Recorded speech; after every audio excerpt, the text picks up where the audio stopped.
Você sabia que existem alimentos que não apenas prejudicam seu corpo, mas também abrem portas espirituais para que o inimigo tome controle da sua vida? A Bíblia nos adverte claramente: todas as coisas me são lícitas, mas nem todas convêm. Todas as coisas me são lícitas, mas não me deixarei dominar por nenhuma. Coríntios 6:12. Este versículo não fala apenas de ações, mas de hábitos que, sem percebermos, nos escravizam. Hoje vamos mergulhar em um tema raramente abordado: como certos alimentos podem se tornar instrumentos de Satanás para nos enfraquecer espiritualmente. Vamos mostrar como identificar esses alimentos, entender seu impacto oculto e tomar decisões que honrem seu corpo como templo do Espírito Santo. É hora de despertar, de olhar além do sabor e descobrir o que está por trás do que você consome todos os dias. Você está pronto para entender o que Deus reservou para você?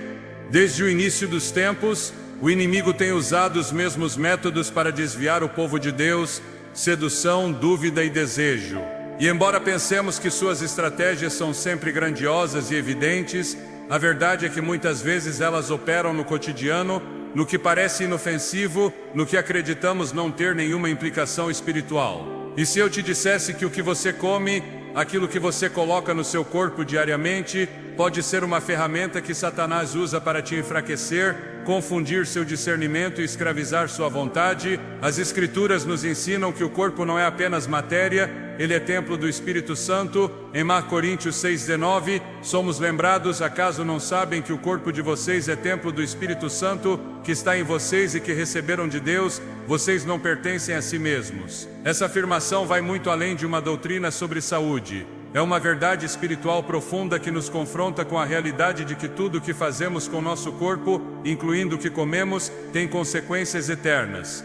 O problema não é simplesmente o alimento, mas o vínculo invisível que pode ser criado entre uma necessidade física e uma opressão espiritual. Ao longo da Bíblia, vemos como o inimigo manipula o material para alcançar efeitos espirituais. Foi com um fruto que ele seduziu Eva. Não foi uma espada, não foi uma ameaça direta, foi algo aparentemente natural, desejável aos olhos e bom para comer. Gênesis 3:6 diz: quando a mulher viu que a árvore era boa para se comer, agradável aos olhos e desejável para dar entendimento, tomou do seu fruto e comeu. Desde aquele momento, a humanidade aprendeu que o alimento não é apenas sustento. Ele também pode ser um instrumento de queda, e continua sendo hoje, quando Satanás usa a comida, não apenas para destruir corpos, mas para nublar a alma, adormecer o espírito e, acima de tudo, afastar o crente do controle de Deus. Quando analisamos o que acontece no mundo moderno, é evidente que vivemos sob um bombardeio constante de mensagens que exaltam o prazer imediato. Nos ensinam a comer por ansiedade, por impulso, por hábito. Não comemos para viver, vivemos para comer.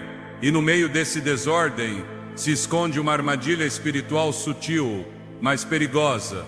Muitos não compreendem que o apetite mal direcionado é um dos meios mais antigos e eficazes que o inimigo tem usado para romper a comunhão entre Deus e o homem. Em Filipenses 3:18-19, Paulo adverte com lágrimas nos olhos: pois muitos andam por aí, dos quais muitas vezes falei, e agora falo chorando, que são inimigos da cruz de Cristo. O destino deles é a perdição, o Deus deles é o ventre, e a glória deles está na sua vergonha. Eles só pensam nas coisas terrenas. Este trecho não se refere a pessoas afastadas da fé, mas àqueles que, tendo conhecido a verdade, acabaram servindo aos seus impulsos em vez de se submeterem à direção do Espírito. O problema com esses hábitos aparentemente pequenos é que eles abrem portas. Você começa comendo por ansiedade e termina justificando a falta de domínio próprio em outras áreas. Perde clareza espiritual, deixa de discernir a voz de Deus, e sem perceber se torna cada vez mais fraco diante das tentações. É uma progressão lenta, mas eficaz, como o povo de Israel no deserto, que após ser liberto por mão poderosa, começou a reclamar da comida. Em Números 11:4-6 está registrado: o povo estrangeiro que se misturou com eles teve um desejo ardente. E os filhos de Israel também voltaram a chorar, dizendo: quem nos dará carne para comer? Lembramo-nos dos peixes que comíamos de graça no Egito, dos pepinos, dos melões, dos alhos porós, das cebolas e dos alhos. Agora nossa alma está seca, pois nada vemos senão este maná. O impressionante desse trecho é que o povo desprezou o alimento divino, porque seu paladar havia sido formado na escravidão. Seu apetite não havia sido redimido, e por isso desejavam voltar ao Egito. Não foi a fome física que os prendeu, foi o desejo mal direcionado. Eles queriam o que conheciam, embora esse conhecimento viesse do lugar de sua opressão. Hoje acontece o mesmo. Há cristãos que foram libertos pelo sangue de Cristo, mas continuam presos a costumes alimentares que não apenas prejudicam sua saúde, mas os mantêm escravos no espírito. Não conseguem jejuar porque seu corpo foi treinado para exigir satisfação imediata. Não conseguem ouvir a Deus com clareza porque a névoa mental causada por seus hábitos obscureceu sua percepção. Não conseguem dizer não porque perderam o controle sobre seu próprio corpo. E isso, espiritualmente falando, é uma forma de escravidão. Romanos 6,16 deixa claro: não sabem que, quando se entregam a alguém para obedecê-lo como escravos, são escravos daquele a quem obedecem, seja do pecado para a morte, seja da obediência para a justiça. Esta mensagem não é sobre legalismo. Não se trata de impor regras dietéticas ou substituir a graça por uma lista de proibições. É um chamado urgente para despertar espiritualmente, para ver com os olhos do Espírito que o mundo normalizou. Porque por trás de muitos hábitos há fortalezas invisíveis. Há alimentos que não são apenas alimentos, são correntes disfarçadas. E você não saberá disso até começar a observar o que acontece em você cada vez que decide romper com um desses padrões. É difícil abandonar certo produto, você sente ansiedade quando não o consome, perde a paz se ele falta. Esses são sinais claros de que você não está no domínio, mas sob domínio. O inimigo conhece essa fraqueza. Por isso transformou a indústria alimentícia em um campo de batalha espiritual. Não é coincidência que muitos dos produtos que consumimos hoje sejam projetados para provocar dependência, alterar os químicos cerebrais e nos manter em um estado de dependência contínua, não apenas física, mas emocional e espiritual. Satanás não precisa usar uma possessão demoníaca quando pode te controlar com um simples hábito que você mesmo escolheu. Ele não precisa gritar no seu ouvido se pode atordoar sua alma com o rugido silencioso do excesso. E o mais alarmante é que muitos crentes não veem isso como um terreno espiritual, quando na verdade é. Em Provérbios 23, 20 e 21, encontramos uma advertência clara: não estejas entre os berrões de vinho, nem entre os comilões de carne, porque o beberrão e o comilão empobrecerão, e o sono os fará vestir andrajos.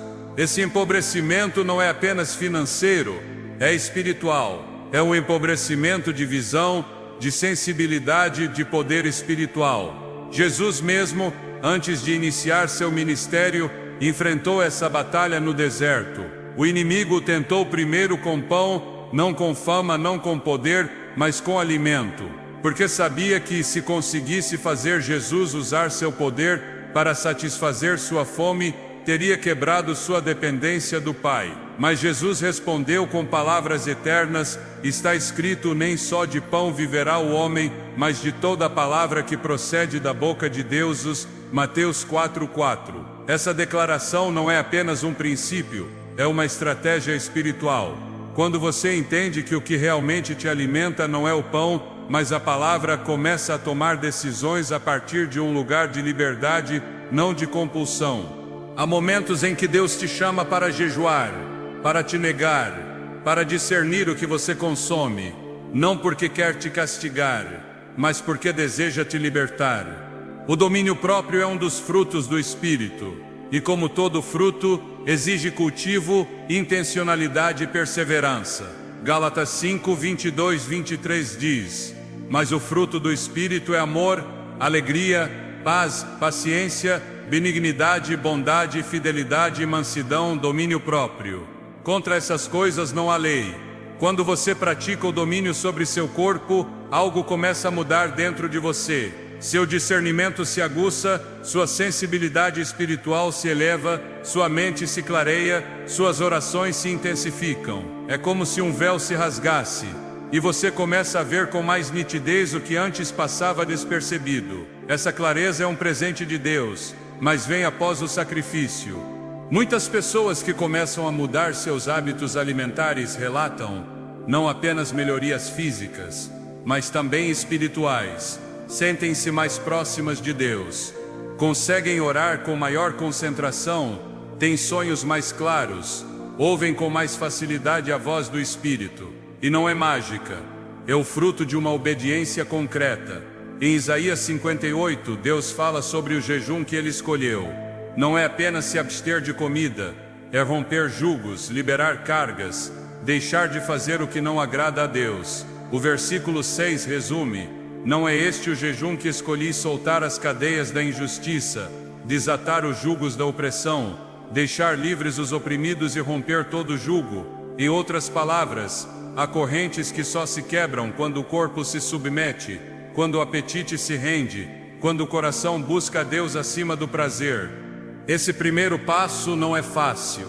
Implica-se observar com honestidade, reconhecer quais alimentos têm poder sobre você, admitir que há hábitos que você justificou por anos. Mas é exatamente nesse ato de sinceridade que a verdadeira liberdade começa, porque o que não é nomeado não é vencido, e o que é justificado não é transformado. Jesus veio para libertar os cativos, e isso inclui aqueles que estão cativos de si mesmos. Não podemos falar de santidade sem falar de disciplina. Não podemos clamar por avivamento enquanto continuamos alimentando fortalezas espirituais com nossas decisões diárias. Hoje é um dia de decisão. Talvez você tenha sentido que sua vida espiritual está estagnada, que sua mente está nublada, que suas orações não fluem. Talvez a resposta não esteja em fazer mais, mas em soltar o que te prende. Pode ser que a liberdade que você busca não esteja em adicionar mais coisas, mas em parar de consumir o que o inimigo tem usado para te deter. Isso não é sobre medo, é sobre revelação. Porque quando você vê a verdade, pode agir em fé. Jesus disse em João 8,32: e conhecerão a verdade, e a verdade os libertará. Essa verdade começa com o que você tem na mão, com o que decide todos os dias, com o que entra pela sua boca e acaba afetando seu espírito. Você não está sozinho nessa luta. Deus te deu seu espírito para te guiar. Ele te deu sua palavra para iluminar seu caminho, e te deu a capacidade de decidir, de se render, de começar de novo. O que você come pode ser uma oferta ou uma corrente. Você escolhe, mas lembre-se, quando seu corpo se alinha com a vontade de Deus, sua alma floresce e seu espírito se eleva. E é aí, nessa harmonia santa, que a verdadeira transformação começa. Você está disposto a olhar além do prato e discernir o que está por trás, porque por trás do físico há uma guerra, e hoje você é chamado a vencê-la. Nem tudo que é doce vem de Deus. Às vezes, o que parece prazeroso e seguro é, na verdade, uma armadilha cuidadosamente projetada para enfraquecer sua vontade e submeter sua mente. O açúcar, em sua forma moderna, passou de ser um ingrediente a se tornar uma ferramenta de escravidão silenciosa. Está em todos os lugares, disfarçado em rótulos, camuflado em produtos do dia a dia, presente até onde menos esperamos. Não apenas modifica o corpo ou altera a mente e com ela sua capacidade de ouvir a voz de Deus com clareza. Em 2 Timóteo 1,7 a Escritura afirma: porque Deus não nos deu espírito de covardia, mas de poder, de amor e de domínio próprio. O domínio próprio não é um luxo, é uma marca do Espírito Santo. Mas esse fruto não pode florescer em um corpo governado por impulsos que surgem de uma adição cuidadosamente normalizada. A doçura da tentação não começou na indústria moderna. Desde tempos antigos, o homem busca satisfazer seus desejos através do que agrada ao paladar. Mas quando esse desejo se torna necessidade, já não há liberdade.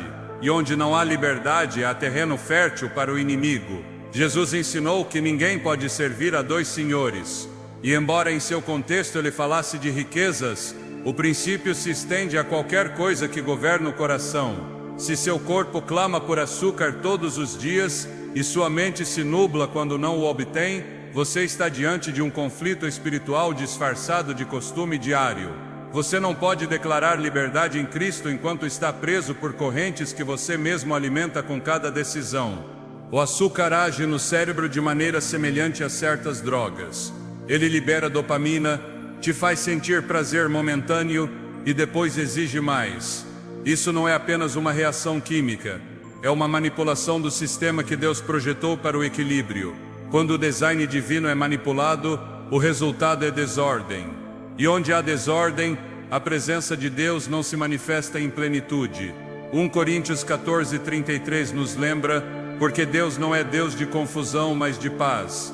Uma mente confusa, ansiosa, emocionalmente alterada pelo que consome, não pode caminhar nessa paz.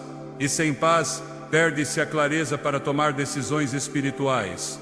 O açúcar não entra apenas pela boca. Ele sobe a mente e bloqueia os canais de sensibilidade que o Espírito Santo usa para falar. A gula tem sido mencionada na palavra como uma forma de idolatria. O açúcar, embora pareça inocente, foi exaltado como um ídolo cultural. É celebrado, recompensado, consumido em excesso sem consciência. Mas por trás dessa cultura há uma estrutura espiritual que opera sob o princípio da prisão emocional. O inimigo não precisa te atacar com coisas óbvias quando pode te envolver com coisas aceitas. A doçura do açúcar encobre seu verdadeiro propósito: desviar o coração do homem para o prazer imediato e afastá-lo do autocontrole que é essencial para viver segundo o Espírito. Romanos 8:13 diz: pois se vocês viverem segundo a carne, morrerão. Mas se pelo Espírito fizerem morrer as obras da carne, viverão. Viver segundo a carne nem sempre significa atos escandalosos. Às vezes significa não conseguir se negar a mais uma colherada. Muitos oram por direção divina, mas não conseguem ouvir. Pedem sabedoria, mas sua mente não tem descanso. Jejuam, mas quebram o jejum por um desejo que não conseguem resistir. Isso não é uma questão menor. É uma porta aberta que enfraquece o espírito a partir do invisível. Quando Jesus falou sobre o jejum, não o fez como uma sugestão, mas como uma prática esperada. Em Mateus 6,16, ele diz: quando jejuarem. Ele não disse se, disse quando. Mas como alguém pode jejuar com propósito se seu sistema está condicionado a colapsar na ausência de açúcar? A resistência espiritual é construída no corpo também. Um corpo governado pela necessidade constante de doçura dificilmente se submete aos processos do espírito. O açúcar substituiu o pão como símbolo cultural de sustento. Não é por acaso que o doce se tornou símbolo de celebração, consolo e recompensa. Mas o consolo deve vir do Espírito Santo. A recompensa vem de Deus. O açúcar usurpou esse lugar. Por isso, quando o corpo é privado desse estímulo, muitas pessoas experimentam sintomas de abstinência que não são apenas físicos, são sintomas espirituais. Irritação, tristeza, confusão. Não é simplesmente falta de glicose, é a manifestação de uma prisão que criou raízes profundas. E toda raiz que não foi plantada pelo Pai deve ser arrancada. Mateus 15:13 expressa isso claramente. Toda planta que meu Pai Celestial não plantou será arrancada. Nos tempos antigos, o povo de Deus era instruído sobre o que devia ou não comer, não como uma imposição arbitrária, mas como um ato de consagração. Hoje, embora não vivamos mais sob a lei mosaica, o princípio de santidade permanece válido. Deus continua chamando seu povo a distinguir entre o que edifica e o que destrói. O corpo, como templo do Espírito, deve ser mantido em estado de alerta, de vigilância, não sob o controle de substâncias que entorpecem e embotam o julgamento. Em 1 Pedro 5:8, somos exortados: sede sóbrios e vigilantes, porque o vosso adversário, o diabo, anda em derredor como leão que ruge, procurando a quem possa devorar. A sobriedade espiritual também inclui a sobriedade física. Não se pode vigiar com eficácia se o corpo está submetido a um regime de dependência.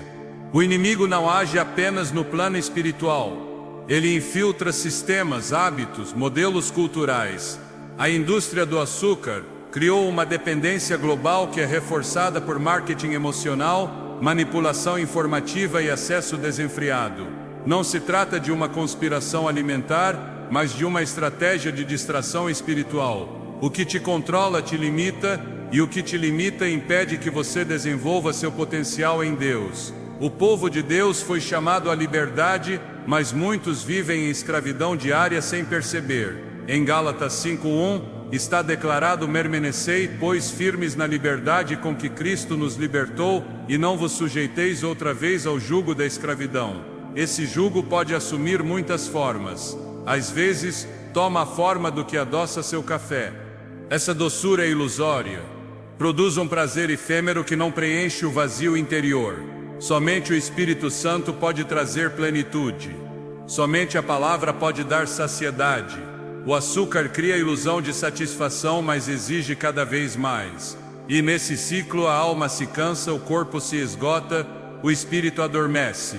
Jesus disse em João 6,35: Eu sou o pão da vida. Quem vem a mim nunca terá fome. Quem crê em mim nunca terá sede. Essa promessa não é apenas teológica, é prática. Significa que nossa satisfação mais profunda não virá do que consumimos fisicamente, mas da comunhão com Cristo. Quando você substitui o eterno pelo temporal, sempre estará buscando algo mais. Mas quando a alma é alimentada corretamente, o corpo deixa de exigir o que não precisa. Não podemos pregar liberdade enquanto toleramos hábitos que nos mantêm em prisão.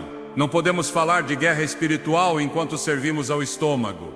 Não podemos dizer que Cristo reina em nossas vidas enquanto o açúcar toma decisões por nós. A luta contra esse tipo de escravidão não é com força humana, mas com armas espirituais. 2 Coríntios 10:4-5 confirma: porque as armas da nossa milícia não são carnais, mas poderosas em Deus para a destruição de fortalezas, derribando raciocínios e toda altivez que se levanta contra o conhecimento de Deus, levando cativo todo pensamento à obediência de Cristo. Esses pensamentos incluem os impulsos, os desejos, as justificativas.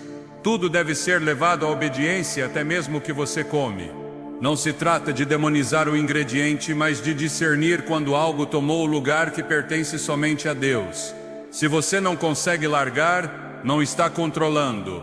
Está sendo controlado, e tudo que te controla te impede de caminhar na plenitude do Espírito. Efésios 5:18 diz: Não vos embriagueis com vinho que leva ao desenfreio, mas enchei-vos do Espírito. Esse princípio de plenitude espiritual implica esvaziar-se de tudo que embota a mente, enfraquece o corpo e entorpece a alma. O açúcar embriagou gerações, substituiu a alegria do Espírito por um estímulo químico, e essa substituição não pode continuar se desejamos caminhar com poder. O corpo precisa de alimento, mas nem toda necessidade é legítima quando foi manipulada pelo inimigo. A fome do Espírito é prioritária. Mateus 5:6 diz: Bem-aventurados os que têm fome e sede de justiça, porque serão fartos. Não se trata de ter fome de doçura, mas de justiça. Não se trata de saciar a ansiedade, mas de alimentar o espírito. Quando você ordena suas prioridades, o que antes te dominava perde poder. A verdadeira doçura não está em uma substância, mas na presença de Deus. Salmo 119:103 declara: Quão doces são as tuas palavras ao meu paladar, mais que o mel à minha boca. Essa é a doçura que fortalece. Essa é a doçura que liberta. Nessa batalha não se trata de força de vontade, mas de rendição. A vontade humana pode falhar, o espírito não. Por isso o primeiro passo não é abandonar o açúcar, é entregar a Deus o lugar que o açúcar ocupou. É reconhecer a prisão, confessar a dependência e pedir ajuda. Deus honra o coração contrito. Ele não despreza a fraqueza, Ele a transforma. E nesse processo o corpo se alinha, a mente se clareia, o espírito se eleva. Provérbios 3:5-6 instrui: Confia no Senhor de todo o teu coração e não te apoies no teu próprio entendimento. Reconhece-o em todos os teus caminhos, e Ele endireitará as tuas veredas. Inclua o caminho da sua alimentação, inclua o que você consome, porque cada decisão é uma semente que produz fruto espiritual. Quando o povo de Deus decide consagrar até mesmo o mínimo à sua vontade, os céus se abrem. A obediência no pequeno precede a revelação no grande. O inimigo sabe disso. Por isso luta para te manter distraído com o trivial. Mas o Espírito Santo te chama para despertar, para discernir, para agir. O doce nem sempre é bom, o agradável nem sempre é correto. Somente o que vem de Deus traz liberdade. E a liberdade não tem sabor, tem poder. Hoje é o momento de decidir quem governa seu corpo, o hábito ou o espírito. Porque você não pode servir a ambos, e apenas um deles conduz à vida. O que o mundo normalizou como uma escolha sem importância, a palavra de Deus revela como uma armadilha com consequências espirituais profundas. Em meio a uma cultura que celebra a liberdade de consumo sem discernimento, surgiu um sistema alimentar que não apenas afeta o corpo, mas contamina a alma. A realidade que muitos preferem ignorar é que existem alimentos direta ou simbolicamente associados a práticas espirituais contrárias a Deus. Por trás de certos produtos, não há apenas uma fábrica ou uma marca. Há pactos, rituais, intenções ocultas. Em 1 Coríntios 10:20, o apóstolo Paulo adverte com clareza: antes, digo que o que os gentios sacrificam a demônios e não a Deus. E não quero que vocês tenham comunhão com demônios. Essa advertência não foi dirigida a pagãos, mas a crentes que esqueceram que até mesmo o que se consome deve ser discernido espiritualmente. Quando a Escritura fala de carne sacrificada a ídolos, não o faz apenas de uma perspectiva cerimonial, mas de um princípio eterno. O que foi consagrado a outros deuses carrega uma influência espiritual. Esse princípio permanece válido. Não se trata do ato visível, mas do pano de fundo. Em muitas culturas, a produção de certos alimentos está impregnada de simbolismos religiosos, invocações e filosofias que se opõem diretamente à verdade de Cristo. Não é necessário participar ativamente desses ritos para estar em risco. Basta ignorar sua existência e consumir sem discernimento. O inimigo trabalha nas sombras, sabendo que a ignorância é um terreno fértil para a opressão. Oséias 4:6 diz com contundência: o meu povo está sendo destruído porque lhe falta o conhecimento. Quando alguém consome algo que foi espiritualmente contaminado, mesmo que não perceba imediatamente, seu espírito pode ser afetado. Há alimentos que abrem portas porque foram oferecidos com intenções ocultas. Alguns produtos carregam símbolos, nomes ou slogans que glorificam outras entidades. E mesmo assim são recebidos com leviandade. O discernimento enfraqueceu porque a fome por comodidade superou o desejo de santidade. Em 2 Coríntios 6:14-17, Paulo pergunta: que comunhão tem a luz com as trevas? Que harmonia há entre Cristo e Belial? Que parte tem o crente com o incrédulo? E que acordo há entre o templo de Deus e os ídolos? Esse chamado à separação não é fanatismo, é proteção. Deus não divide seu templo com nada impuro. Os alimentos que foram dedicados a práticas pagãs ou produzidos sob princípios espiritualmente impuros não representam apenas uma contaminação externa. São veículos de influência espiritual que podem interferir na clareza, na paz e na sensibilidade que o crente precisa para caminhar segundo o Espírito. No livro de Daniel, o jovem profeta recusou comer os manjares do rei da Babilônia, não por uma questão cultural, mas espiritual. Daniel 1:8 diz: resolveu Daniel no seu coração não se contaminar com a porção das iguarias do rei, nem com o vinho que ele bebia. Daniel entendia que o que estava em seu prato podia comprometer sua comunhão com Deus. Sua decisão não foi legalismo, foi revelação. Foi uma expressão de fidelidade em um ambiente carregado de idolatria. Esta geração perdeu esse nível de sensibilidade. As linhas entre o puro e o impuro, entre o santo e o profano foram apagadas. Consome-se sem perguntar, sem orar, sem discernir. Tudo é justificado sob a bandeira da graça, sem entender que a graça não anula a necessidade de santificação. Hebreus 12:14 nos lembra que sem santidade ninguém verá o Senhor. E a santidade não se limita ao que se diz ou faz, inclui também o que se permite entrar no corpo e na alma. A influência espiritual nem sempre é evidente. Muitas vezes age lentamente, nublando a mente, apagando o discernimento, enfraquecendo a fé. E quando o crente percebe, já está preso em uma dinâmica que só pode ser quebrada com obediência radical. A Bíblia ensina que somos responsáveis por examinar todas as coisas. Em 1 Tessalonicenses 5:21-22, Paulo exorta: examinai tudo, Retende o que é bom, abstende-vos de toda forma de mal. Essa exortação não se limita a doutrinas ou ensinamentos, estende-se a tudo que interage com o crente. Vivemos em um tempo em que o mal se disfarça de progresso, de tendência, de multiculturalismo. Mas o que Deus chama de profano não pode ser aceito como normal só porque é comum. A santidade continua sendo a norma, a separação continua sendo o chamado, e nessa separação está a proteção da alma. Deus não é alheio ao que acontece na terra. Ele vê cada detalhe, cada sistema, cada intenção e deu ao seu povo a capacidade de discernir, se estiverem dispostos a buscar seu conselho. Em Provérbios 3:6 somos instruídos: reconhece-o em todos os teus caminhos, e ele endireitará as tuas veredas. Isso inclui reconhecê-lo no que consumimos, no que aceitamos, no que levamos à nossa mesa.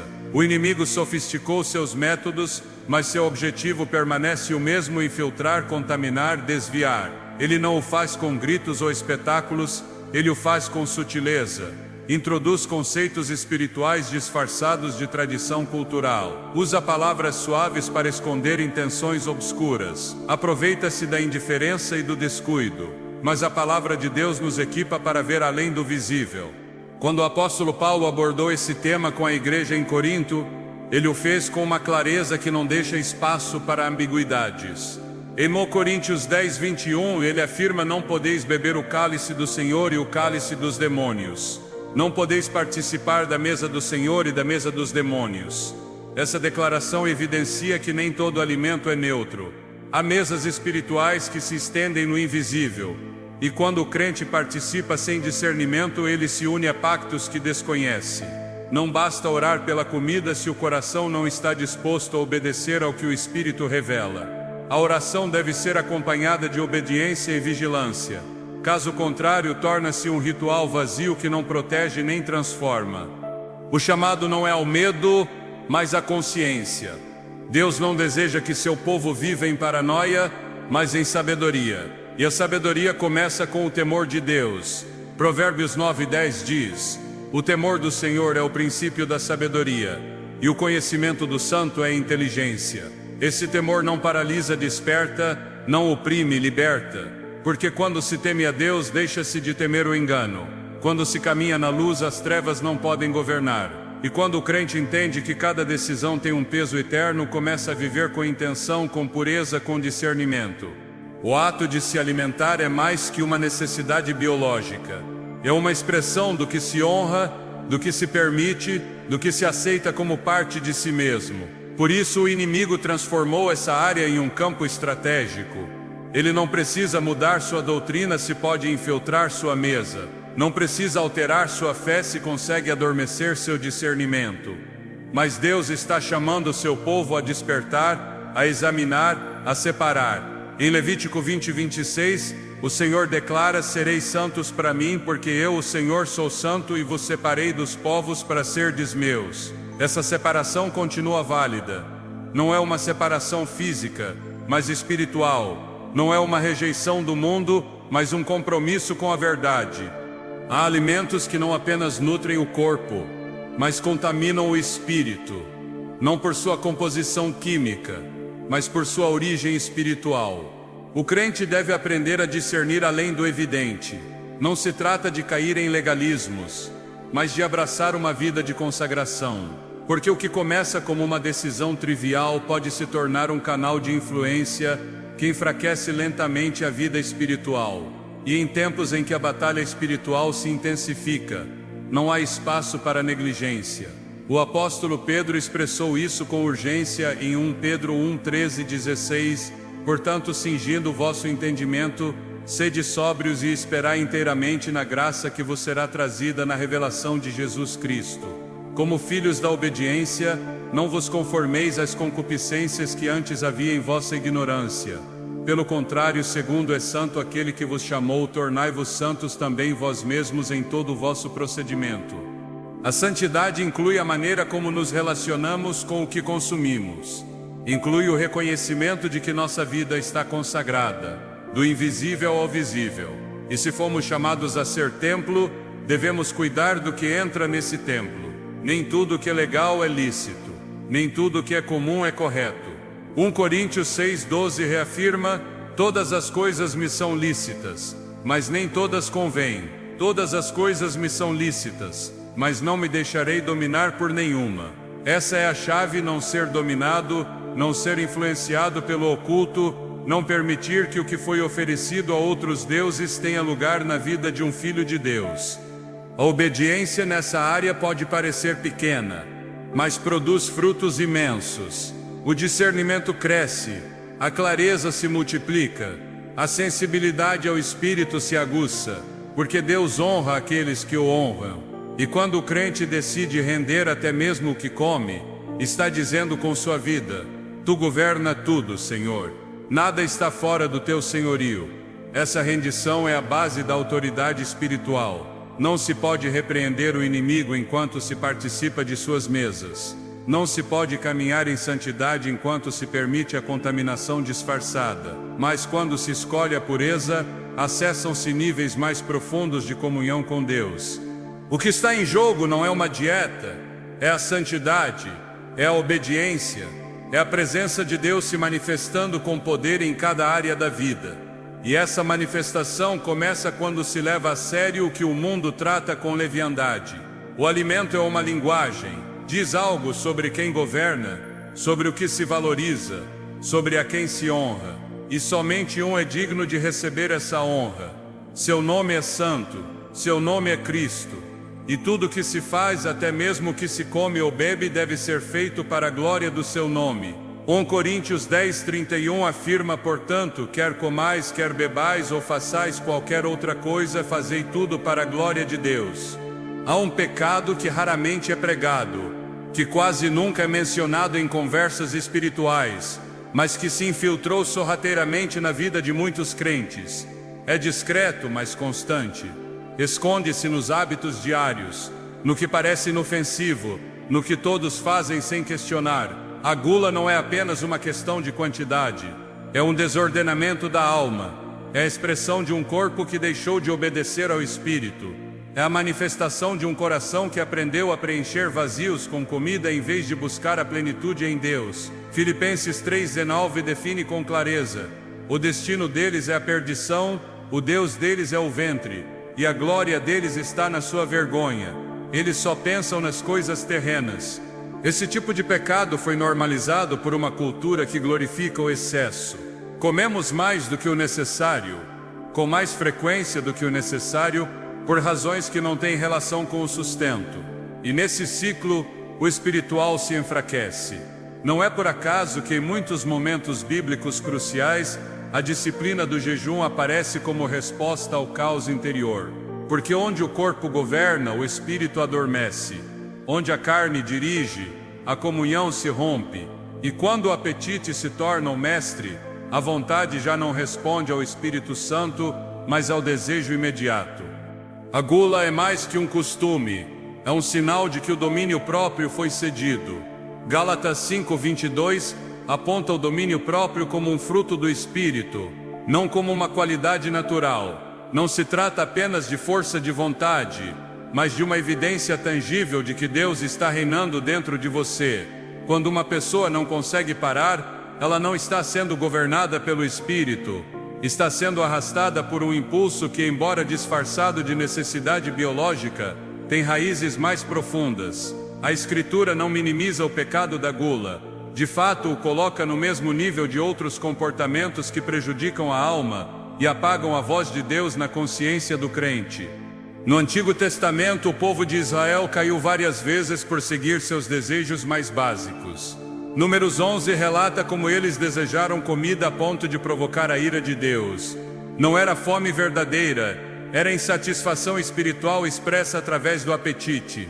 Aquela queixa constante, aquele desejo de voltar ao Egito apenas por seus alimentos revelava a falta de transformação em seu interior. Apesar de terem saído fisicamente da escravidão, seu coração continuava escravizado aos prazeres do passado. O mesmo acontece hoje. Muitos foram libertos, mas sua relação com a comida reflete uma escravidão interior que ainda não foi quebrada. A gula não se limita a um excesso ocasional. É uma atitude persistente da alma que busca consolo, escape ou recompensa através da comida. Quando o alimento deixa de ser sustento e se torna refúgio, ele já usurpou um lugar que pertence somente a Deus. Salmo 46:1 diz: Deus é o nosso refúgio e fortaleza, socorro bem presente nas tribulações. Essa declaração não é poética, é uma direção clara. Quando em meio à ansiedade, à tristeza ou à celebração, se recorre primeiro ao prato e não à presença, houve um deslocamento espiritual. Não se trata de condenar o ato de comer. Deus instituiu o alimento como parte de sua provisão. Em Gênesis, Ele dá ao homem os frutos da terra. No deserto, proveu o maná. No ministério de Jesus, o pão é multiplicado e compartilhado. Mas em todos esses exemplos, o alimento nunca ocupou o centro. Era o meio, não o fim. Era a expressão de cuidado, não o objeto de adoração. Na gula, o criado se torna ídolo, e esse ídolo exige cada vez mais. Consome sem saciar, promete alívio, mas entrega peso. A relação desordenada com a comida afeta mais que o corpo. Ela entorpece a oração, enfraquece a disciplina, inibe o desejo de buscar a Deus. A pesadez do corpo se traduz em sonolência espiritual. Jesus mesmo advertiu sobre isso. Em Lucas 21:34, ele disse: Acautelai-vos por vós mesmos, para que nunca vos suceda que o vosso coração fique sobrecarregado com a gula, a embriaguez e as preocupações desta vida, e aquele dia vos sobrevenha de repente. A advertência não era apenas física, era profética. Há um peso que impede estar preparado. Há uma saturação que apaga a expectativa. O excesso pode parecer insignificante, mas no espiritual é um obstáculo que impede discernir os tempos de Deus. O inimigo nem sempre precisa usar grandes pecados visíveis para fazer os crentes caírem. Basta mantê-los adormecidos, pesados, confortáveis em sua carne. A gula não apenas afeta a saúde, enfraquece a autoridade. Um crente que não consegue dizer não ao prato dificilmente resistirá a tentações mais sutis. A força espiritual é edificada também na obediência diária, na capacidade de se negar a si mesmo.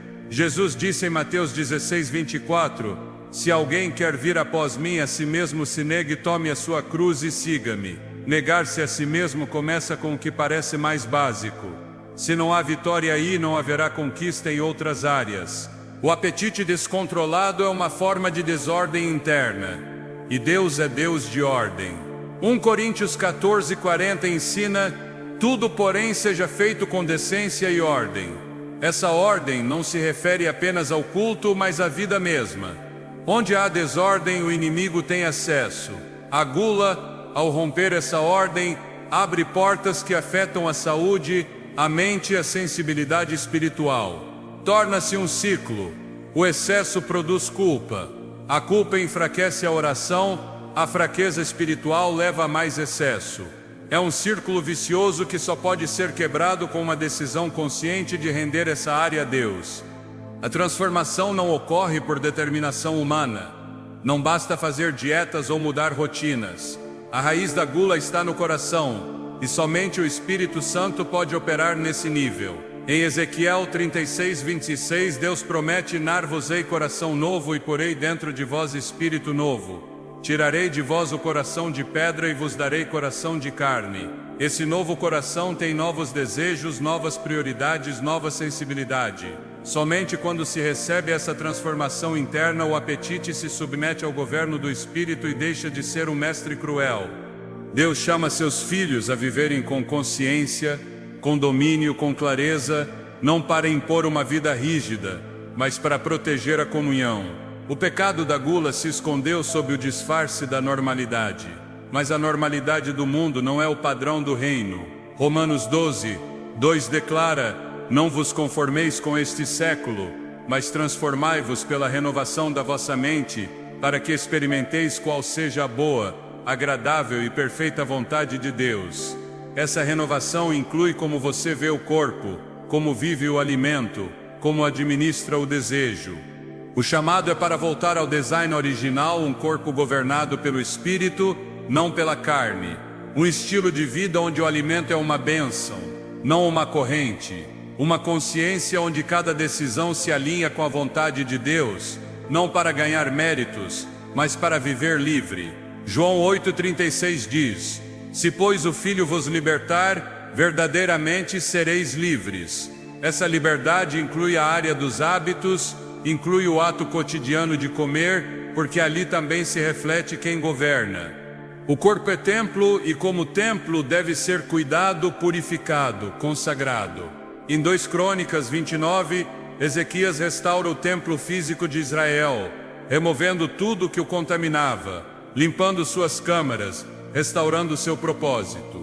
Hoje, o Espírito Santo deseja fazer o mesmo em cada vida, restaurar o corpo como morada digna, como instrumento útil, como reflexo da glória de Deus.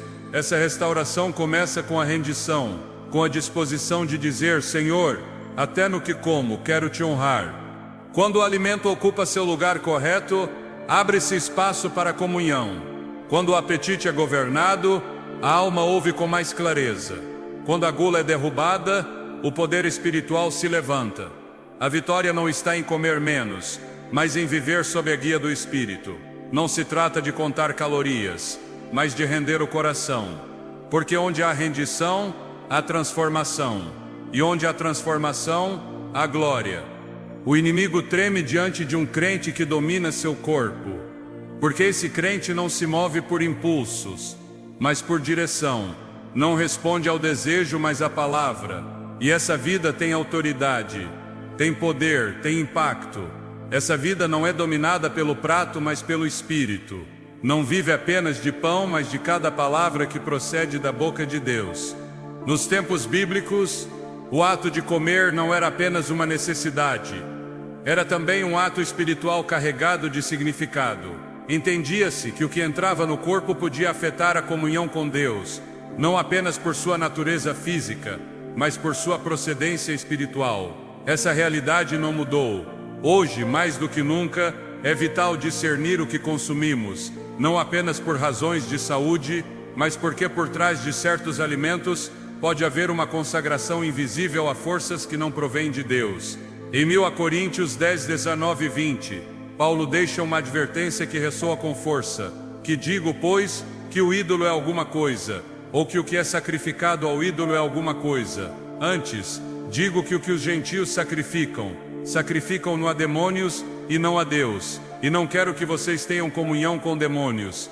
Embora hoje não vejamos altares públicos onde se oferecem sacrifícios como na antiguidade, a consagração ainda está presente, disfarçada sob ritos modernos, nomes comerciais, símbolos culturais ou práticas religiosas importadas. Alguns alimentos, produtos ou marcas estão marcados por fundamentos espirituais contrários ao reino de Deus. E embora não participemos ativamente de sua elaboração, ao consumi-lo sem discernimento, nos tornamos partícipes de seu propósito oculto. Essa participação não é visível ao olho natural, mas tem repercussões no espiritual. Trata-se de portas que se abrem, acessos que se cedem, comunhões que se estabelecem sem que a maioria perceba. Por isso Paulo acrescenta no versículo seguinte: não podeis beber o cálice do Senhor e o cálice dos demônios. Não podeis participar da mesa do Senhor e da mesa dos demônios. A mesa não é apenas um espaço físico. Representa pacto, representa comunhão. O que se come em uma mesa espiritual estabelece um vínculo, define uma lealdade. E quando se participa sem consciência, perde-se a autoridade.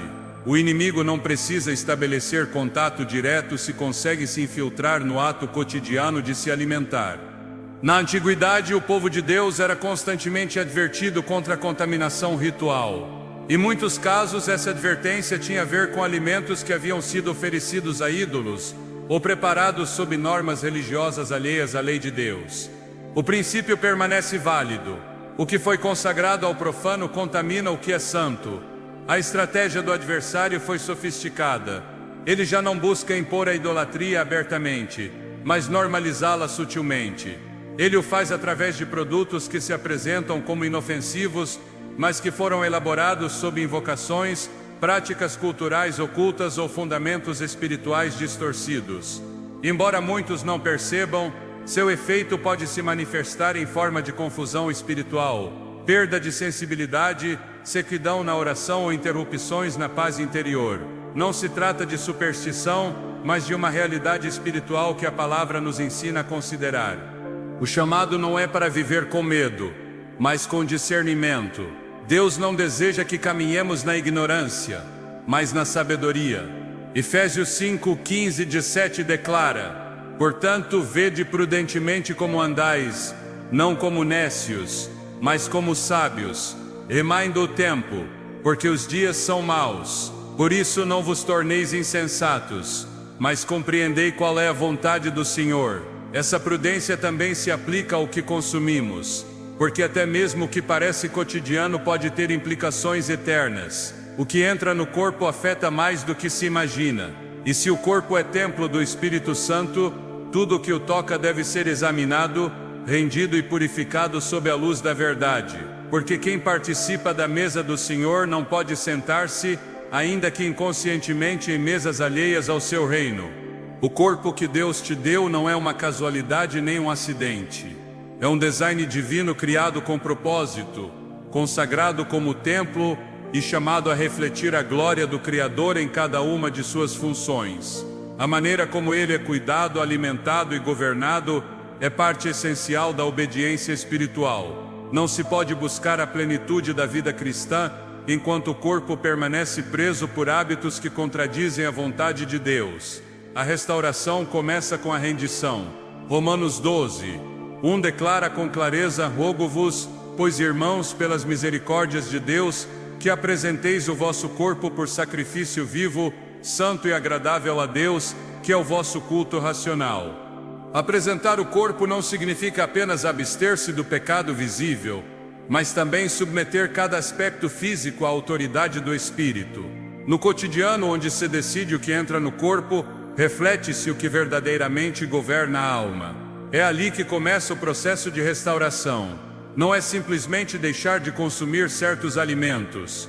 É reconhecer que lugar eles ocuparam, se foram instrumentos de controle, se usurparam a função de consolo, se substituíram a paz do espírito por prazer momentâneo. Eles devem ser desalojados do trono que não lhes pertence. A liberdade não se manifesta na ausência de luta, mas na presença de domínio.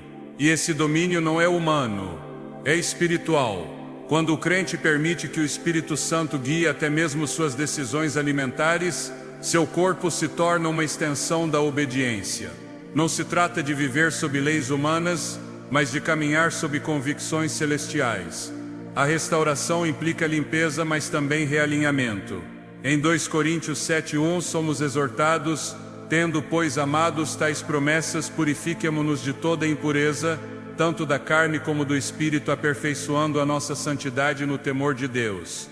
O chamado é para aperfeiçoar a santidade, e isso requer uma transformação completa, não parcial. O corpo, como instrumento de obediência, deve ser tratado com reverência, não com indulgência. Restaurar o templo significa tomar autoridade sobre o que antes dominava. Significa restabelecer a ordem que Deus projetou, onde o Espírito governa, a mente discerne e o corpo obedece. Nessa ordem há poder, nessa ordem há revelação.